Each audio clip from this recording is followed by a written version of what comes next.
You also mentioned shamanism or Saman, which sounds very intriguing. You mentioned Shanghai Jing, Li Sao, and some other stuff you think came from this Chinese shamanism tradition. Please tell me more. Yes. Well, there have always been the shaman Mm, is a very special person. mm, He's different from you and me. In mm, fact, it's the same here in America among the Native Americans who have lived here in the past.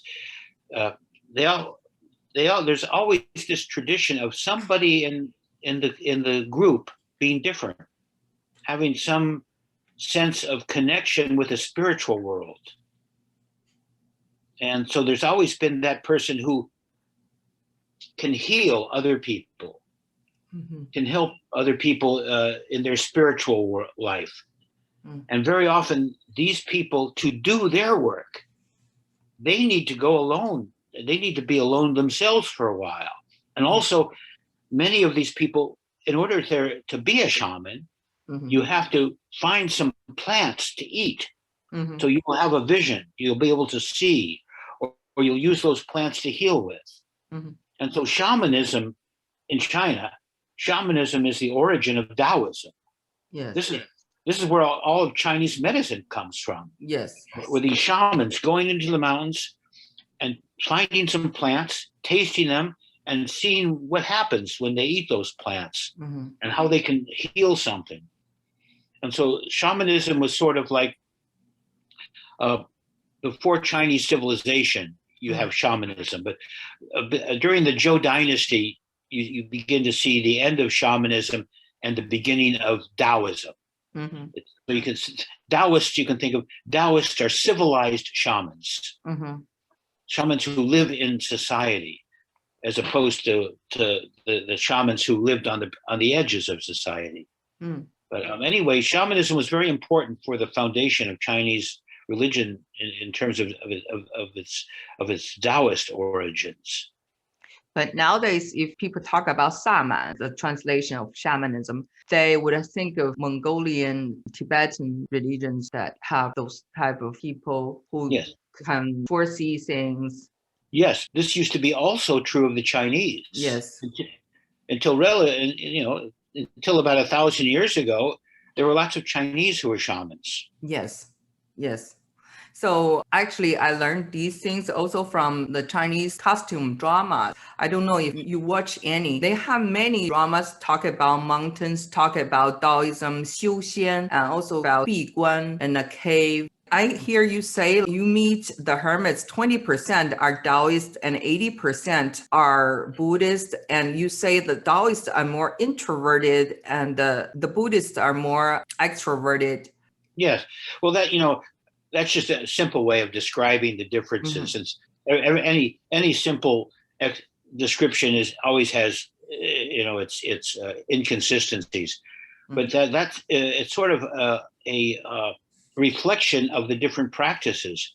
Mhm. Uh, if you do Taoist meditation, you have to, Taoist meditations are all based upon very similar to the Tibetan meditation, Mm, where you're creating this interior world.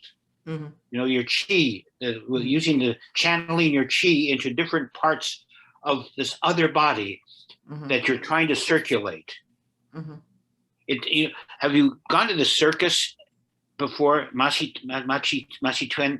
Mm, Right? mm. You Yes, see there's always been a woman who's spinning plates, yes, many plates, yes, and has to get all the plates spinning.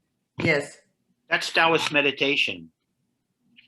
yes. If you're going to practice Taoist meditation, you have to get the chi moving in all these different areas of this body. Mhm, And it usually takes hours mhm. to do that properly. Yes. And so a Taoist does not want you knocking on their door, Oh. because they are spinning plates. Mhm, And you're by knocking on their door, you're interrupting them. All the plates come crashing down. And a Buddhist meditation is very just often it's just saying it's just Nianfo. Mm-hmm. It's just saying I'm chanting the name of the Buddha. Who is chanting the name of the Buddha? And so if you knock on my door, I can put down that. I can just put down the Nianfo. I can say, oh, okay. So it's easier for a Buddhist to be responsive to visitors than it is for a Taoist, because a Taoist is very often engaged in a prolonged interior meditation. Whereas the Buddhist meditation is more single-minded, focused. It's neither interior or exterior. Do the hermits you meet practice celibacy? Yes, it's very rare.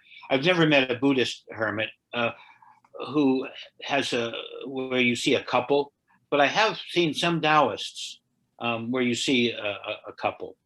Yes. Because not all Taoist sects are celibate. There are some that are, and there's some that are not. Yeah, so, they're allowed to get married. Yes. Yes. But well, not all Taoists. Yes, right. Some people, in order to 修仙 become 神仙, they practice celibacy as well. Yes, just like some will drink alcohol, some will not drink alcohol. Buddhists don't drink alcohol. No Buddhists I've met in the mountains would drink alcohol, but sometimes you meet a Taoist who will. Uh-huh.